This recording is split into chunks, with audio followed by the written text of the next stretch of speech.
for more bailout protests. A new report this week showing 2/3 of our states are still going deep into future debt. And guess who may have to dig them out of their hole? You, the taxpayer. Tracy's states got the lion's share of that $900 billion stimulus package, but should they get more? Well, clearly no, but they're gonna.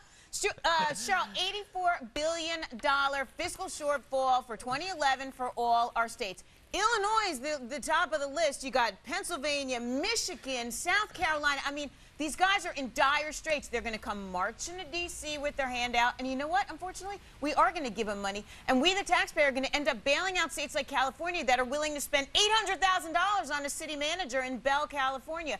So that guy gets his money, but he takes it from my wallet. But I'll tell you what, Mark, I'll tell you what this week, you know, over a dozen governors all saying they want about $25 billion, Mark, $25 billion more on top of stimulus already spent to the states.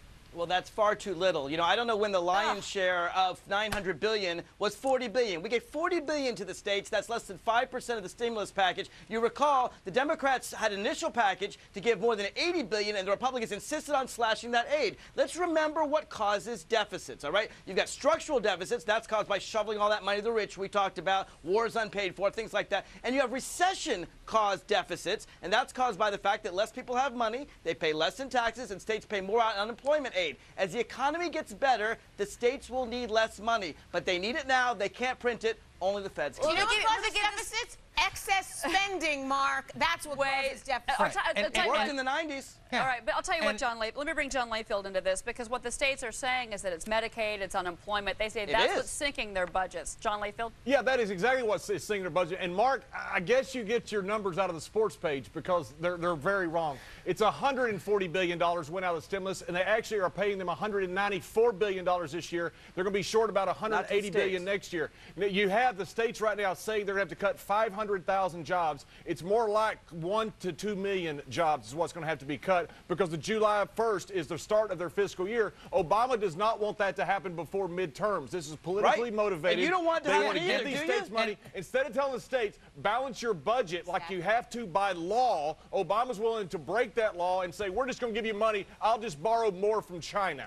Well, John, you want to cut jobs in the middle of a recession? I want the states to live within their means, and if they don't have the money to hire the people, then what you're doing is you're taking money from tax-paying citizens and you're giving it to people who don't really need to have that job. Wayne Rogers, they're going to have to deal with spending. I mean, two-thirds of these states are still going to have shortfalls in 2012, many in 2013. These are long-term deficits that are being projected. Even $25 billion may not even make a dent if the states don't come up with their own plans.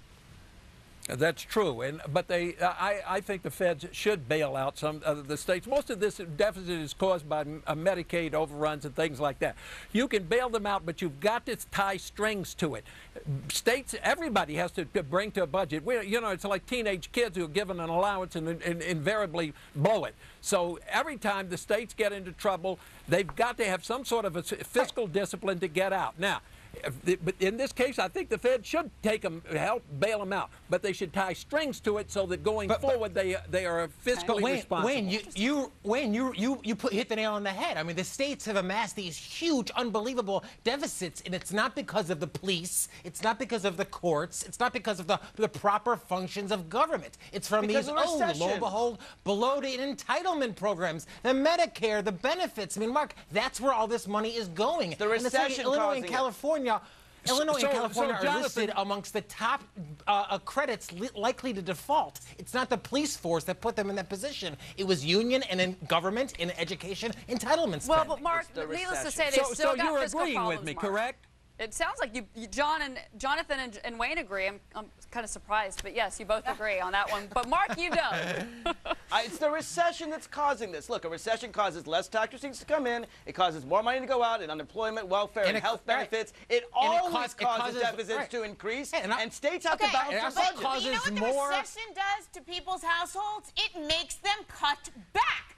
Nobody sends money to me when I'm in a recession. Except for the rich. You want to give them all this money. Nobody sends money to me. I cut back. The rich cut back too. Everybody cuts back except end their the government. Tax breaks. The government does not ever seem to cut back. Your Keynesian notions don't work. Yeah, in fact, you have states that lining up in, you have the prospect, Cheryl, as you pointed out, of states lining up in Washington with their handouts because, lo and behold, they have a great idea on how to spend the richest money, which I know Mark is, so eager to put on a plane and bring it down to them. I'll tell you what, Wayne. Except when the money goes to the rich people. Then you love deficit. Except when they earn it. We can debate this, but I'll tell you what, Senator Harry Reid already telling state leaders in Nevada, you know, you're going to get your help. You're going to get your way. So this whole argument may be for naught. Well, I think it probably is for naught. And the states, as I said, I think the states should get it. But you got to tie strings to it. Sooner or later in this country, we have to have some sort of fiscal discipline for the federal government, for every level of government. The government can't just steal constantly from the populace, and one day the populace are going to revolt. Coming up, everybody, growing worries that court ruling didn't just block Arizona from busting illegals. It opens the door for millions of illegals to come battle American citizens for those hard-to-find jobs. Arizona law out, more illegals in. Now that one judge ruled states basically can't enforce our nation's immigration laws, new worries that more illegals will pour in looking for work. And John, you say that's bad news for legal Americans that frankly need a job right now. Yeah, absolutely. You have illegal Americans right now with 10% unemployment. You have about 17% real unemployment. They want a job. And for some reason, this administration is catering more to illegals than they are to our own people. And make no mistake about it, this is not Arizona's problem. The federal government should be the one doing something about this problem, and they're not, because they are 100% spineless. They will not make a decision because they're worried about the Latino vote in the next election, and they're forcing it on Arizona. Yes, this is bad for our economy. Well, but Jonathan, I mean, do you think that more illegals will come back across the border now thinking that, hey, Arizona's open for business again for us? Let's hope so, Cheryl, because you want to see countries with no illegal immigration problem? They're all terrible economies. Immigrants, illegals, I know we insist on calling them, are net job creators. You know, there's no set number of jobs. There's no set number of wealth that can be created. So if an employer is able to hire somebody at a lower rate, that wealth, of course, can be invested in new jobs, new wealth creation.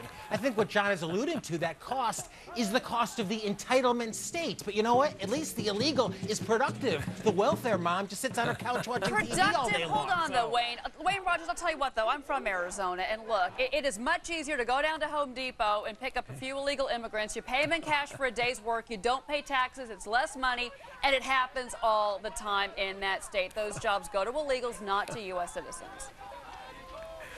Well, I'm just laughing at the fact that, you know, once you start a sentence with the word illegal, it's unlawful. Jonathan is of the opinion, no, we should not let all illegals into the country. That makes them illegal. That's crazy. Why not just say everybody who's murdered people? That's illegal too, Jonathan. Let them. Do they create jobs? I guess, they murder other people. No, Wayne, so excuse me. I guess, Wayne, because that means they're getting rid of somebody who's getting a job. I mean, are you nuts? I guess I draw a little. The federal government to enforce a law that is on the books. If it's illegal, the federal government should enforce that law. It's as simple as that.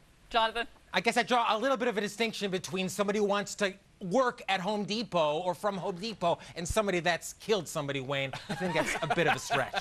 I think Jonathan's point is that if we keep extending... the law doesn't, Jonathan. The law doesn't. They do it by sentencing, but the law doesn't make that distinction, my friend. If it's illegal, it's illegal. I think, though, Jonathan's point is a decent one because we keep extending unemployment benefits. We're not giving people incentive to work, whereas, unfortunately, people from other countries are incentivized to come work here now. I think there's a safety issue, though, to John's point. We got to protect our people. People are coming in at night and killing Americans. What are we doing about it? Unfortunately, nothing. Well, let me tell you what, Mark. I mean, if you look at, there's a Fox News poll out this week, and 72% of those surveyed say the federal government is just not doing enough here at all. And I'll give you another survey. 81% of Americans think there should be a path to legalization, make them pay back taxes, pay a fine, and become legal citizens. I was on this show twice before. I love being on this show, and I've always flashed my Constitution. I was right then, and I'm right now. There's only a federal solution. If you don't like it, tell the Republicans in Congress support the same bill they did in 2006. All right, John Layfield, I'm going to give you last word on this. You started us off. Look, this is not about amnesty. This is not about work permits. That's what people in America, we got to do something with these 12 million people. It is 23,000 murders. You're having decapitations. You're having bullets fired across from Mexico and the United States. There are signs in Arizona that says don't go any further to American citizens in our own country. The federal government, Republicans and Democrats, owe it to our people to secure and make our people safe, and they're not doing it. Yeah, Those murders are in Mexico, not the United States. No, it's in my home state of Arizona. Phoenix is the kidnapping capital of the country right now because of the drug crimes. Mark Levine, thank you, sir, for coming on the show today. It's always great to have you. Cheryl. All right, folks, coming up.